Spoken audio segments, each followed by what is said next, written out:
मानवी बेटा, ये क्या है? एक तो पिछले 2 घंटों में तुझसे बस ये 4 रोटियां ही सही बन पाई हैं। बाकी की रोटियां तो तूने जला दिए। अब तेरे पिताजी खाना मांगेंगे तो उन्हें यही 4 रोटियां दे देना। बाकी की रोटियां तो मुझे ही बनानी होंगी। माँ, मैं तो कोशिश करती हूँ ना। अब रोटियां नहीं बनती तो क्या करूँ? अरे, अब 1 महीने बाद ससुराल जाएगी तो क्या कहेगी? यही बात उन्हें भी बोलेगी। माँ, तुम टेंशन मत लो ना, मैं बाहर से ऑर्डर करके मंगा लूंगी। सब इतना आसान नहीं होता है जितना तू सोच रही है। मेरी ही गलती है। पहले मुझे तुझे काम करना सिखाना चाहिए था और उसके बाद तेरा रिश्ता खोजना चाहिए था। इस तरह तो तू मेरी नाक ही कटा देगी। कुछ दिनों बाद। माँ, ये देखो मैंने आज कितनी अच्छी रोटियां बनाई हैं, वो भी बस 1 घंटे में। अरे वाह, ये तो बहुत नरम रोटियां लग रही हैं। चलो अच्छा है, मुझे सुनकर बहुत अच्छा लगा। माँ, अब तो शादी को बस 1 ही हफ्ता रह गया है ना? तुमने सारी तैयारियां कर ली? इसी तरह शादी का दिन करीब आ गया। अंजलि की शादी अर्नव से हुई थी। अर्नव मंजरी दोनों घर के दरवाजे पर खड़े थे। उनकी सास निर्मला उनकी आरती उतार रही थी। मेरी बहू, कितनी सुंदर बहू लाई हूँ मैं। चल बहू, अंदर आ। ये मेरी बड़ी बहू है और तेरी जेठानी है वर्षा। इसने हमें 6 महीना पहले खुशखबरी सुनाई है। 7वें महीने की गर्भवती है। इसी तरह उसकी सास निर्मला घर के सारे सदस्यों से उसका इंट्रोडक्शन करवाती है और इस तरह पहला दिन बीत जाता है।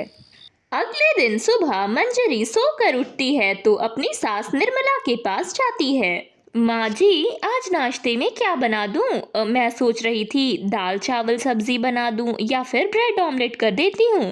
नहीं नहीं बहू, ब्रेड ऑमलेट या दाल चावल हमारे यहाँ कोई नहीं खाता। ऐसा कर, रोटी बना दे और साथ पनीर की सब्जी बना दे। सब बहुत शौक से खाएंगे। ठीक है माँ जी।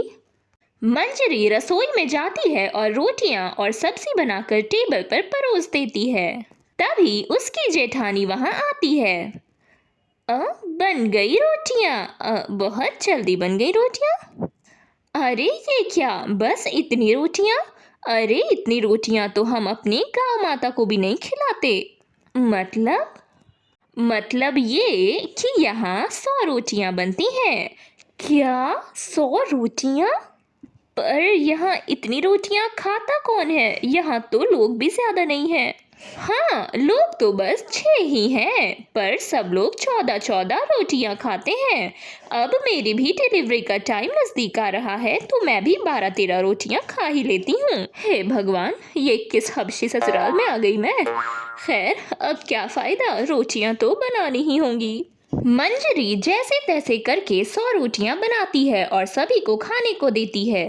अब जाकर लग रहा है मैंने कुछ खाया भी है। ये तो शुरुआत थी। अब मंजरी हर रोज सुबह हो या शाम 100-100 रोटियां बनाया करती। ऐसे ही दिन गुजर रहे थे। एक दिन, माँ जी, जोर की बारिश आ रही है, छत से कपड़े लाने जा रही हूँ। रुक बहू, तू जाकर रात का खाना बना, मैं ऊपर से कपड़े ले आती हूँ। मंजरी रसोई में जाती है तो देखती है कि गैस तो आ ही नहीं रही। माँ जी, गैस तो खत्म हो गई है, अब खाना कैसे बनाएंगे? मंजरी अंदर ही अंदर खुश हो रही थी ताकि अब उसे खाना ना बनाना पड़ेगा। मंजरी बहू, मैंने तुझसे कहा था ना, नंबर लगा दे गैस का। चल कोई नहीं, मैं वर्षा से कहती हूँ, वो लगा देगी। तू एक काम कर, छत पर जा और वहाँ लकड़ियाँ इकट्ठा करके उस पर खाना बना ले। वर्षा तेरी मदद नहीं कर पाएगी, पेट से जो है। क्या? हे भगवान मंजरी, ये तू कहाँ फंस गई? मंजरी बेचारी छत पर जाती है और लकड़ियाँ इकट्ठा करके उसे जलाने की कोशिश करती है। हे भगवान, लकड़ियाँ तो गीली हो गई हैं। फिर जैसे तैसे करके उन्हीं लकड़ियों को सुखाकर उस पर रोटियां बनाती है। बारिश में रोटियां बनाती हुई मंजरी पूरी तरह भीग जाती है और उसकी तबीयत बहुत ज्यादा खराब हो जाती है। डॉक्टर के बेड रेस्ट की सलाह से मंजरी को अब कुछ आराम मिल रहा था। अब उसके ससुराल वालों को कुछ अकल आई और सास ने कहा, मंजरी बहू, कल रात तुझे बारिश में 100 रोटियां बनवा कर मैंने बहुत बड़ी गलती की, मुझे माफ कर दे।